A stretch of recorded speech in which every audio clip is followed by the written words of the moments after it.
Restaurant workers have always been there for us. They've worked long hours. They've worked late nights. They've worked holidays away from their families. All to make sure that we're happy and fed. Now it's time to repay the favor. Because of the COVID-19 pandemic, millions of restaurant workers have either lost their jobs or had their hours drastically cut. And as dining rooms across the country shutter, takeout and delivery are the last remaining lifelines for many beloved restaurants. So here's our challenge to you. Yes, you. The one in front of the screen. With the hair and the shirt. Lucky bastard. If you can afford it, order more food than you can eat in one meal from your favorite restaurant. Put those leftovers in the fridge and make the most creative dish possible with them the next day. Take a picture, post it to social media with hashtag leftoverschallenge, and urge your followers to do the same. We've all gathered together to cook with leftovers from our favorite restaurants to give you a few ideas. And click that donate button to give directly to the Restaurant Workers Community Foundation. Your money will go towards direct worker relief, nonprofits supporting the restaurant industry, and zero interest loans for restaurants to start back up again. Why are we still here? Let's cook something, yeah? So as of right now, a lot of people are ordering takeout, but if you got a lot of leftovers, what do you do with it? Oh, so you just reheat it and then that's it? Blech. That's boring. We can do much better.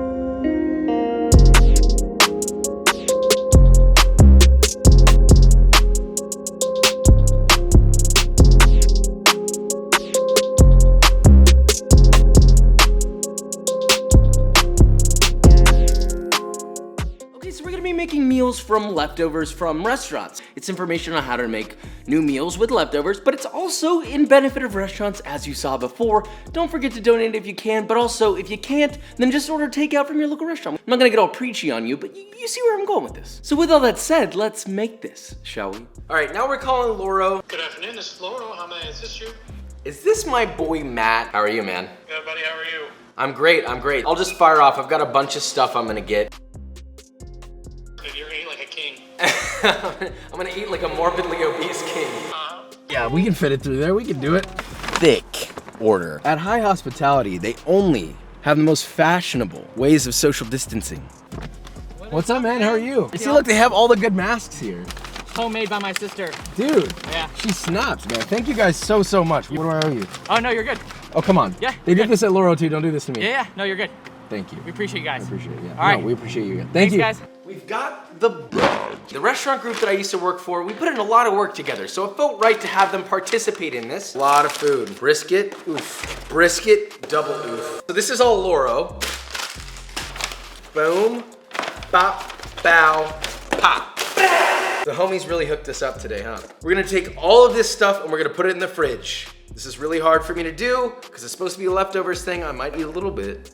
Hey, we'll eat a little bit. Okay, so let's start this off like we start our day, with breakfast.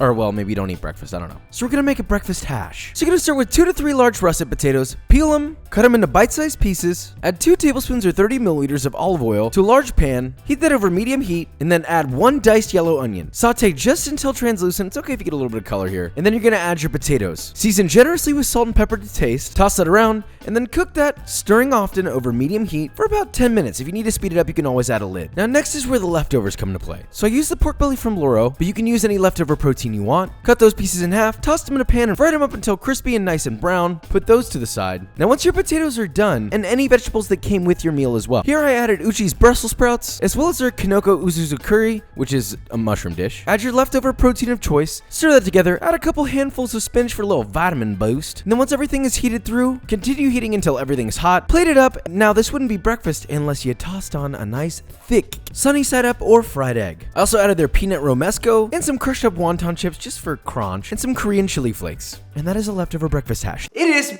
breakfast time. It's got a little egg on it, got a little hash action. Put some sauce on it.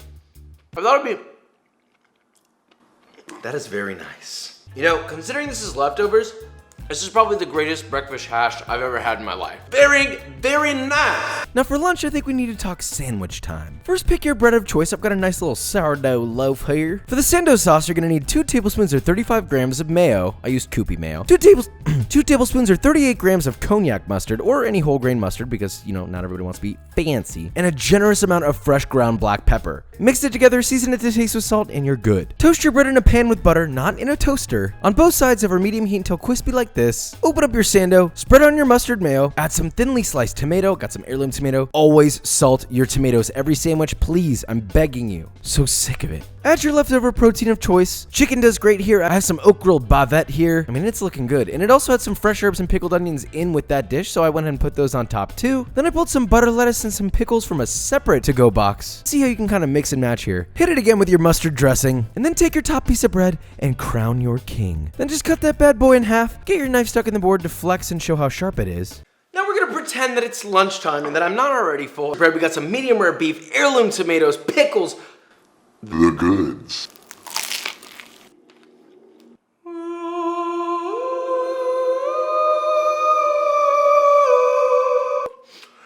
I forgot to breathe when I was doing that. Okay, but this sandwich though?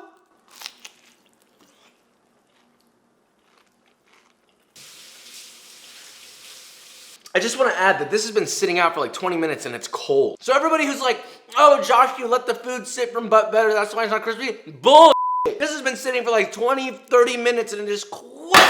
Now for dinner, we're gonna make the greatest fried rice of all time. Before you start, in a bowl, add a 1-inch piece of ginger grated, 3 cloves of garlic grated, 1 tablespoon or 15 grams of brown sugar, 1.5 tablespoons or 25 milliliters of dark soy sauce, 1 tablespoon or 15 milliliters of Chinese black vinegar or rice vinegar. Give it a little stir and that's your fried rice juice. Ew, that's gross. Next, in a medium-sized non-stick skillet, add 1 tablespoon of oil, heat it over medium heat, and then when nice and hot, you're gonna whisk together 4 eggs, add them to that pan, season lightly with salt. As that's going, drag the cooked egg to the center, bring the raw egg to the outside, and rinse and repeat until your eggs are totally scrambled and cooked like this. In a separate large skillet, add enough oil to coat the bottom of the pan, and heat that over a medium-high heat. Once that's really, really hot, you're then gonna add 1 bunch of green onions that's been cut into 1-inch segments. Add any leftover vegetables you have. Here are some snap peas from Loro, and then just let those sear, stirring occasionally until they get some nice browning and caramelization. Place the veg to the side. Now let's talk about our protein. Here I've got some smoked brisket from Loro. I just took it out and chopped it into bite-sized pieces. Toss it back into that same pan, and just cook it over medium heat until it gets some nice browning and it's nice and hot. Crank that up to medium high. Add 3.5 cups of leftover cooked rice. It's alright if it's cold, mine was. Along with your seared green onions, and finally your fried rice juice. I don't know why I keep calling it that. Mix all that together, and then once everything's thoroughly mixed and hot. Oh, also add 1 tablespoon of sesame oil. You're then going to mix in your rough chopped scrambled egg, taste it and adjust with salt if needed, and there you go, you've got fried rice, brother. This one is still very hot, as you can see. It's burning my hand.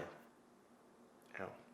Texas smoked brisket fried rice. I'm not hungry anymore, and it is not difficult for me to slam this. Got that fatty, smoky brisket, like, come on, brother. Brother! I know I'm always patting myself on the back, but this is easily the best fried rice I've ever eaten in my life.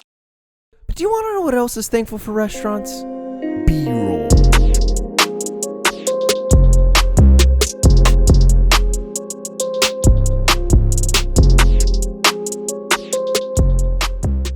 Alright guys, and that is it. So we made a bunch of different meals. Loro, Uchi, and Uchiko, thank you guys for supplying the food for me. I used to work for Uchiko as a lead cook, and it was a wonderful, wonderful time. I love those guys, and so I'm happy to kind of incorporate them in this way to support people in this tough time for so many businesses. My heart goes out to everybody that's been affected, especially my restaurant homies, because we are just seeing so many people losing their jobs. I'm hoping that this video does something good for everybody. But anyway, if you enjoyed this video or you learned something, leave a like, subscribe, and I will see you next time.